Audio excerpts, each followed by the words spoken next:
हम इस पक्ष में ही नहीं है कि मुआवजा बढ़ाया जाए। बैठ जाओ आप। हमारी इस दुख की घड़ी में हमारे को सपोर्ट करने आए हैं, उन सबका मैं धन्यवाद करती हूँ। ये मामला 1810 एकड़ कासन की ज़मीन का है। ये अधिग्रहण का मामला है। ये अधिग्रहण के लिए सेक्शन 4 2011 में किया गया था। फिर इसके अगेंस्ट एक PIL सुप्रीम कोर्ट के अंदर दाखिल की, जो कि फर्टाइल लैंड प्रोटेक्शन मूवमेंट के नाम से की थी, और उसकी अगुवाई जो उसके एडवोकेट थे वो आज के जो कैबिनेट मिनिस्टर हैं भूपेंद्र यादव थे। उन्होंने इस अधिग्रहण का उस टाइम पे विरोध किया था, और आज वो इसके हम उनसे भी हमारी कमेटी जाके मिल चुकी है, पर उन्होंने हमारा लिए कुछ भी नहीं किया। हमने उनसे भी कहा कि ये ज़मीन ना ली जाए। ये जो 1810 एकड़ लैंड है, इसके अंदर 25 गाँव के लोग का अधिग्रहण हो चुका है, और यहाँ पे इस तरह के कुछ परिवार हैं जो 50 गज 100 गज के में छोटी छोटी ढानियों के अंदर आके बसे, और वो पिछले 7 अधिग्रहण जो चरणों में अधिग्रहण हुआ, उसके बाद उन्होंने कई बारी 3-3 4-4 बारी उन्होंने अपने घरों को शिफ्ट किया है यहाँ पे। तो इससे बहुत सारे 20 से 30 हज़ार परिवार इससे अफेक्टेड हैं। जिस तरह का ये मुआवजा ये सरकार हमें दे रही है 55 लाख रुपए, तो जो 1100 रुपये गज के हिसाब से बनता है।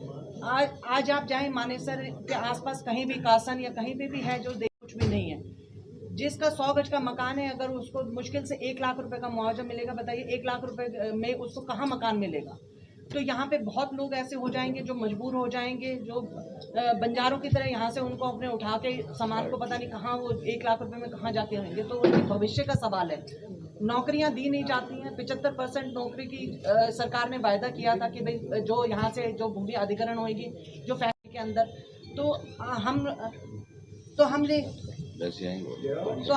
हम यही हमारे सरकार से है कि भाई हमारा भविष्य, हमारे आने वाली पीढ़ियों का भविष्य इस पे आधारित है। तो प्लीज़ इस ज़मीन को ना ले। सरकार से हमारी यही प्रार्थना रहेगी कि इस ज़मीन को अधिग्रहण ना किया जाए, क्योंकि आखिरी 1810 एकड़ ज़मीन बची है।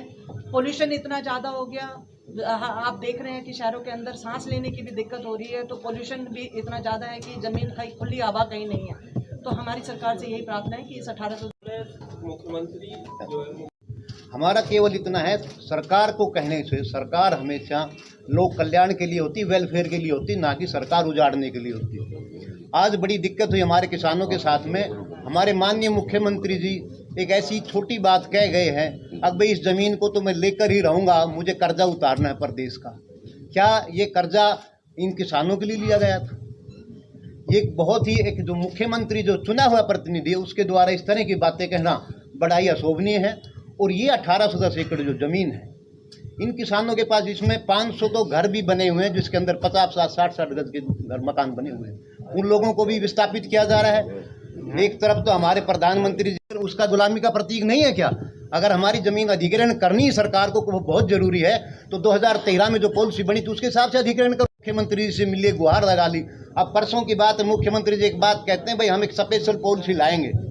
बड़ी अच्छी बात है, वे कल्याण की बात सोच रहे हैं, लेकिन बोला वो होगी जमींदारों की सहमति से। तो आज ये सारे भाई बैठे अभी बताएंगे, प्रधान जी बैठे, रोहतास सरपंच साहब है, सतदेव जी हैं, सूबे सिंह बोरा जी, सोचन साहब, ये बताएंगे क्या सरकार ने 3 दिन में किसी से कोई संपर्क किया है?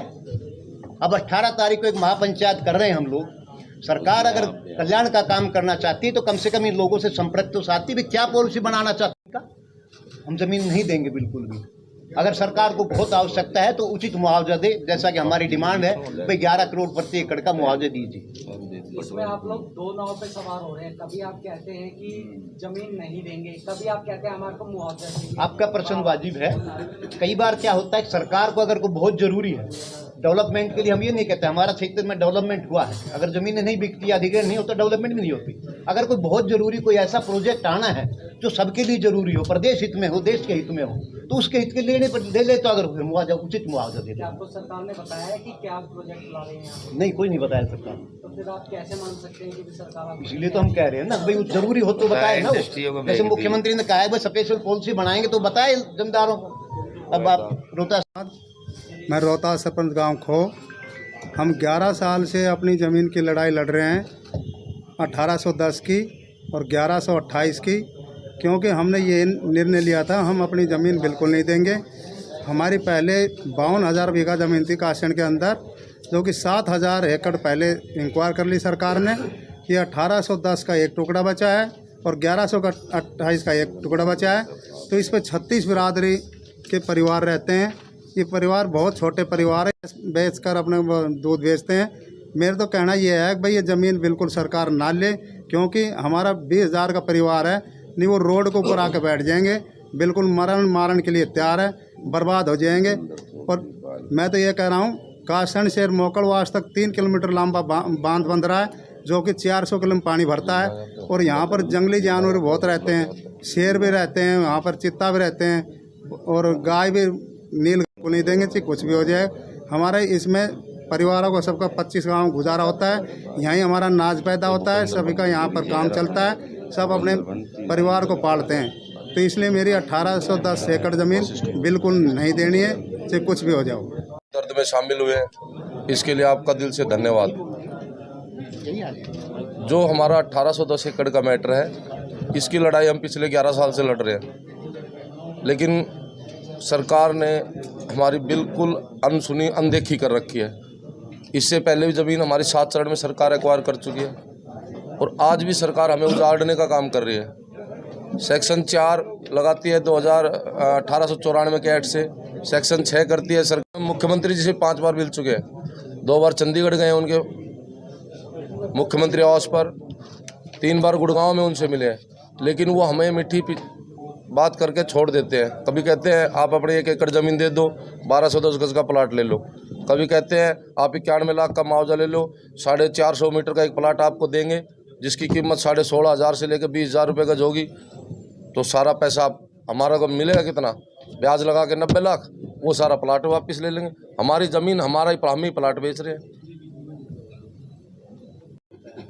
परंतु किसान जो है मानने को तैयार नहीं है, इस पे क्या नहीं, किसान बिल्कुल मानने को तैयार है। किसानों को बात तो बताए।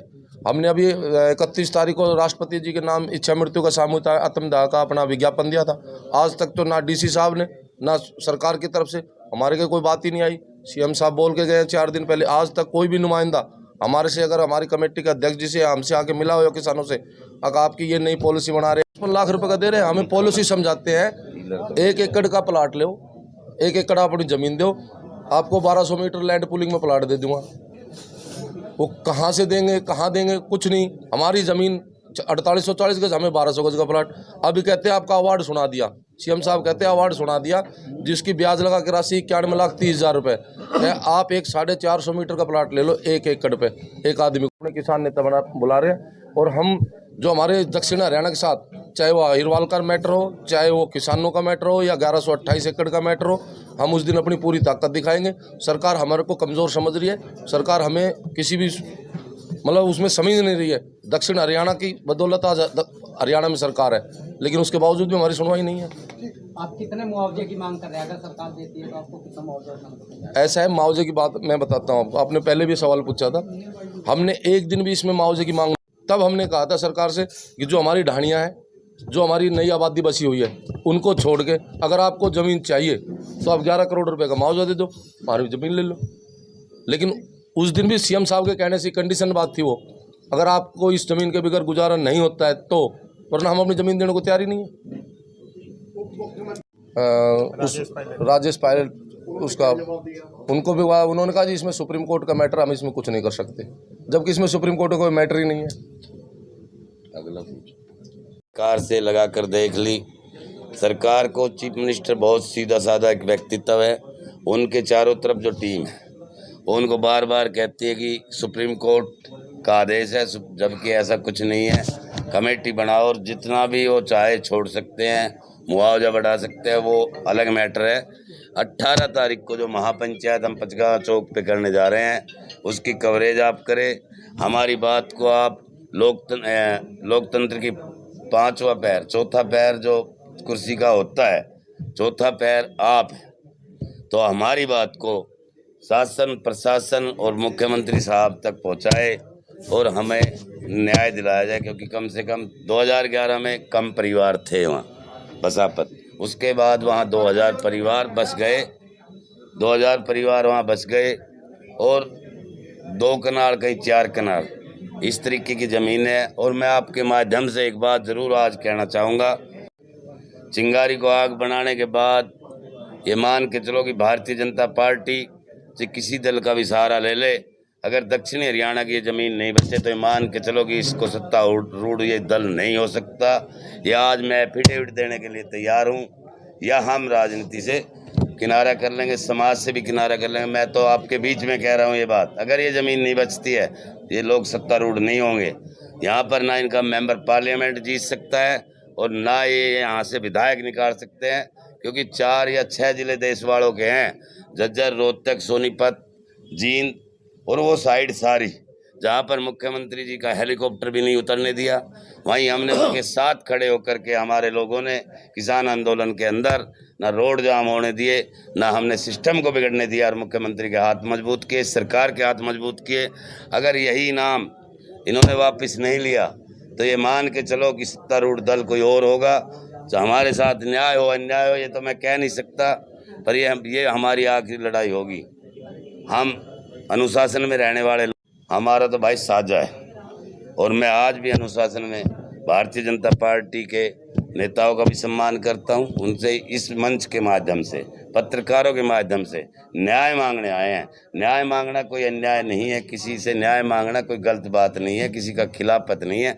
पर अगर हमें इस तरीके से कुचला गया तो ये मान के चलो कि अगला दल कोई और सत्तारूढ़ दल होगा। हमें नहीं मालूम कौन लोग राज करेंगे, पर ये लोग राज नहीं करेंगे, ये मान लो आप।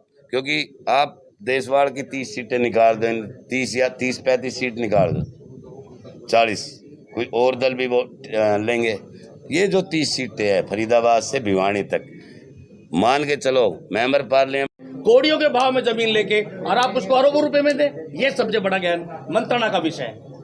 हमारा छायाकार पत्रकार एक ऐसा सिस्टम है कि जो आवाज कोई ना उठा सके, इनका काम है सरकार तक पहुंचाना। और सरकार और शासन प्रशासन का विकास है। जब सरकार हमें उजाड़ रही है, इसको विकास बोलते हैं। हमें उजाड़ा जा रहा है। हर इस एरिया के किसानों को 3 महीने से जबरदस्ती तंग किया जाता है। हम 70-75 साल की औरतें, बूढ़ी औरतें, जिसका प्रधानमंत्री कहते हैं लाल किले पे, मैं नारी का सम्मान करता हूँ, माँ बहन का सम्मान करता हूँ। ये हम बूढ़ी वीरवानी अब धरने पे बैठी है 3 महीने से, ये कोई न्याय नहीं है सरकार का। और सरकार हमें कमजोर ना समझे। ये अंग्रेजों वाला कानून जो लिया ही है सरकार, ये बंद करना पड़ेगा और हमारी जमीन छोड़नी पड़ेगी। हम इस अंग्रेजी कानून, पहले भी ये अंग्रेजी कानून आया था 11 साल पहले, जिस टाइम में भूपेंद्र यादव हमारी उस पंचायत में 6 दफा हुई और 6 दफा ही आए थे और कहते थे यहाँ का मीठा पानी है, उपजाऊ जमीन है, यह अधिग्रहण के नहीं है। अब क्या अब हमारा खारा पानी हो गया? अब हमारी जमीन बंजर बनेगी? अब इतनी हमारे बच्चे और बड़े भूपेंद्र यादव के पास भी होया है, अगर कोई समाधान नहीं आया। हम बहुत परेशान कर रखे इस सरकार ने, क्योंकि जमीन हमारी है, हमारे बड़ों ने हमसे दी है। हम अपनी 1 इंच जमीन नहीं देंगे। और भी बात सुन ले सरकार, यह जमीन उपजाऊ है, यहाँ का मीठा पानी है जो अमृत जैसा है। यहाँ की इतनी तगड़ी फसल है, 70 मन से 80 मन तक गेहूं पैदा होता है, 25 मन से 35 मन तक सरसों होती है और 35 से 40 मन तक बाजरा होता है।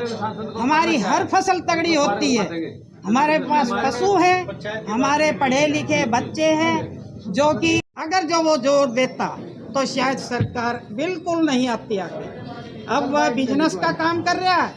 बाकी हमें जो इस मीडिया के माध्यम से मैं हेमलता बता रही हूँ, इस एरिया में और जो हमारा साथ देगा, ना हम किसी पार्टी के साथ, ना हम कोई किसी के साथ नहीं है। हाँ, जो हमारा साथ देगा हम आगे उसके साथ हैं। जो हमारी ज़मीन को छुटवाएगा हम उसके साथ हैं। और 18 तारीख ने हमारी बहुत बड़ी महापंचायत है, उसमें जो हमारे बड़े हैं वो जैसे कहेंगे वो हम करेंगे। पहली रोड जाम में हमारी एक बहू को घसीट के उसके पैरों में फ्रैक्चर आ गया, आज तक ठीक नहीं हुआ। और मेरे भी पाँव पे पुलिस वाले का पाँव धराया गया। बाकी प्रशासन से भी कह रही हूँ, ना हमारी कोई प्रशासन से लड़ाई है, अगर जो बीच में कोई आ गया और हमारे साथ गलत व्यवहार किया तो हम उसको बख्शेंगे नहीं। अब की बात एक भी मेरी बहन और बहू बेटी पे खरोच ना आ जाए, इतना ध्यान रखें। बस सरकार से आखिरी है, जल्दी से जल्दी या तो हमारे इस बात का समाधान निकाल दे, जमीन छोड़ दे, हमने ना चाहिए पैसा किसी का, और नहीं तो गलती हिसाब हो गया। कितने गांव के लोग वहाँ शामिल हैं? ये पंचायत हमारी 85 दिन हो गया आज हमारे धरना प्रदर्शन को, और हमने बहुत सोच समझ के रखी है। इस पंचायत में हमारे गोद बड़ावा तक के, डुन्नाड़ा से लेकर गोद बड़ावा तक के आदमी आएंगे। इसमें करीब 6500 गांव हैं हमारे शामिल होंगे इसके अंदर। इसमें हमने सभी किसान नेताओं को बुलाया है और जो भी हमारी सरदारी है मेन सबको बुलाया है, और इसमें बहुत भारी संख्या में करीब हमारा टारगेट है 50,000 आदमी इकट्ठा करेंगे हम इसमें। और ये जो लड़ाई लड़ रही है वहाँ सरकार हमारे से, खट्टर सरकार, ये भावनात्मक लड़ाई लड़ रही है। हमारा शोषण हो रहा है, हमारा हर तरीके से हमारे को दबाया जा रहा है, हर तरीके से जो भी है जैसे भी होता है उनसे छलकपट कर रही है हमारे साथ। तो हमारा तो एक ये है, मीडिया कर्मी से अनुरोध है कि आप 18 तारीख को हमारी कवरेज करें पूरी। आज भी जो हमारी बात वो आगे तक पहुँचाए, लेकिन इस लड़ाई में जो सरकार फैसला कर रही है वो गलत कर रही है। कहता हूँ कि जो ये सरकार का काम बसाने का है, उजाड़ने का नहीं है। तो जो ये हो रहा है तो वो यानी कि आम जनता को बड़ी दिक्कत आ रही है। जो ज़मीन ही जा रही है, घर बार जा रहा है, तो सब कुछ ही जा रहा है। और रही बात यानी कि 18 तारीख की पंचायत की, उसमें हम 12 गांव, जैसे वजीरपुर 12 का मैं चौधरी हूँ, हमने 12 गांव को इतला कर दिया है। 12 गांव से ज़्यादा पब्लिक, जिसमें यानी कि लोग होंगे और महिलाएं भी होंगी, और वो अपना समर्थन करेंगे, और हम यानी कि शांतिपूर्वक इसका समाधान निकालना चाहते हैं। और रही किस तरह से समर्थन कर रही है 18 तारीख को वहाँ? देखो, हम तो जब से किसान आंदोलन की बात आई थी, और हम तो यही रेजिमेंट 2018 से चल रहे हैं, और जहाँ किसानों की बात आई है 1810 एकड़ की। देखो, हरियाणा प्रदेश का मुख्यमंत्री ने एक बात कही थी जिस दिन सत्ता में आए थे, अब भी भूमि अधिग्रहण की बात आएगी तो किसानों से ये राय ली जाएगी। और आज हरियाणा प्रदेश का मुख्यमंत्री एक तरफ हो रहा है और थर्ड मर्जी कर रहा है, ये कह रहा है भूमि अधिग्रहण तो होगी, इसमें कुछ भी कर लो, हम कुछ नहीं कर सकते, एक कोर्ट का ऑर्डर है, फलाना, ये मतलब ये छोटी बातें हो रही सारी। और जब सरकार बनी थी, पूरे बीजेपी को, पूरा दक्षिणी हरियाणा का पूरा समर्थन था। आगे भी मैं कह रहा हूँ, अगर किसानों की बात मान लेती है तो दक्षिणी हरियाणा बीजेपी की शायद रहेगा। अगर एक भी वोट नहीं मिलेगी बीजेपी को। और जितने भी कैंडिडेट है, मैं तो ये कह रहा हूँ, और जितने चाहे सांसद हो, एमएलए हो, मंत्री हो, अगर इनको भी हम निष्पक्ष करने का काम करेंगे। 18 तारीख को एक बड़ा फैसला लिया जाएगा, और हम दल बल के साथ माता को ट्रैक्टर ट्रॉली से एक बड़ा जुनून होगा, उसमें लाखों की संख्या में लोग पहुंचेंगे। जय हिंद, नमस्कार। आदमी इकट्ठा होने की उम्मीद है, और ये अपने दक्षिणी हरियाणा के लेकर बहुत बढ़ावा नारनौल से और इधर बापसगढ़ा बॉर्डर तक आएंगे, और महापंचायत बहुत बड़ी होगी। इसमें आखिरी फैसला लिया जाएगा। हमारी जमीन 18-10 एकड़ छोड़ी जाए, हम ना तो हम